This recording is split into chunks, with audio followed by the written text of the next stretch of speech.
Welcome to The Explainer. Today we're going to be charting a course through the ancient art of navigation, not for the seas, but for some of life's biggest and trickiest choices. I mean, you know the feeling, right? We've all been there. You're at a crossroads. Maybe it's a career change, a big move, a relationship decision, and the map just seems blank. It's a tough spot to be in, and the wisdom we're digging into today offers a kind of compass for navigating that very uncertainty. So, the core idea here is built around this really powerful metaphor. Your life is a voyage. And when we leave the safety of the harbor to head out into the open sea of a major decision, well, that requires a special kind of navigation. And that skill, that's called discernment. So what is it exactly? Well, discernment is framed here as a spiritual skill. And the thing is, it's less about making a single, perfect choice and a lot more about charting a course that aligns with a greater, deeper purpose. It's the tool you need when you're really out there on the open sea of possibility. Okay, so it's really important to get this straight. This whole idea isn't for those everyday routine choices you see on the left, like what to have for lunch. It's for what the source calls navigational choices, the big forks in the road on the right, the kinds of decisions that have long-term consequences, where you've got multiple, maybe equally good options in front of you. And this is where it gets really interesting. Discernment isn't just a technique you pull out of your back pocket when you have a big decision to make. It's more of a fundamental way of being. It's about developing a character that's constantly oriented toward a true north, a guiding purpose, which, in this context, is God. This leads us to an idea that can really shift our whole perspective on what it means to find the right path. It challenges a super common and, let's be honest, often stressful way of thinking about our choices. Okay, just look at this contrast. On the left, you've got the bullseye view. This is that stressful idea that there's one single perfect choice out there, and if you miss it, you've failed. That kind of thinking can totally paralyze you, right? But on the right, we're offered this completely different, beautiful image, a flowing river. Here, the goal isn't to hit some tiny target. It's to sense a current of purpose that's already moving in the world and then find the courage to join it. And this quote from the source just nails that point. It's such a release from the pressure to be perfect. The whole process is about the faithful attempt, right? The effort you make to align yourself with that flow, not about some flawless performance.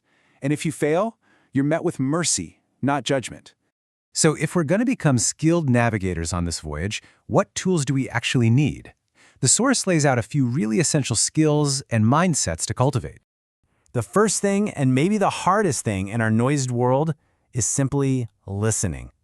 The biggest challenge is to intentionally create the quiet space we need to hear that deeper guidance, because without learning to listen, we really can't navigate at all.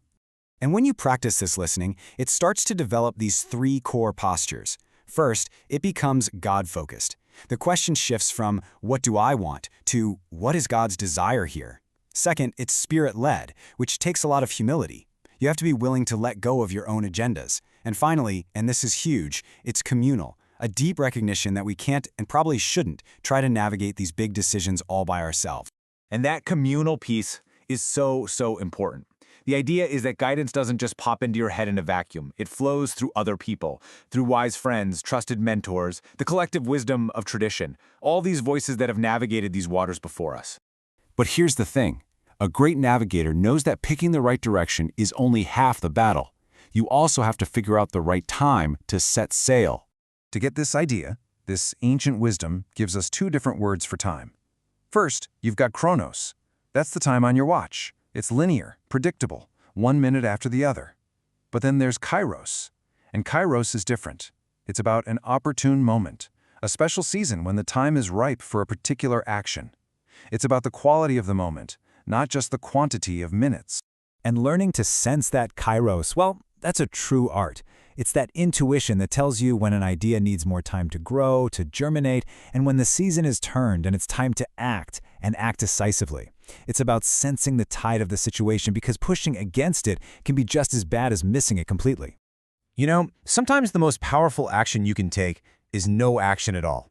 This quote from Isaiah really reinforces that core idea. There are times when the wisest, strongest thing you can do is just be still, to wait and to trust that the wind will pick up again when the time is right. Okay, so let's get practical.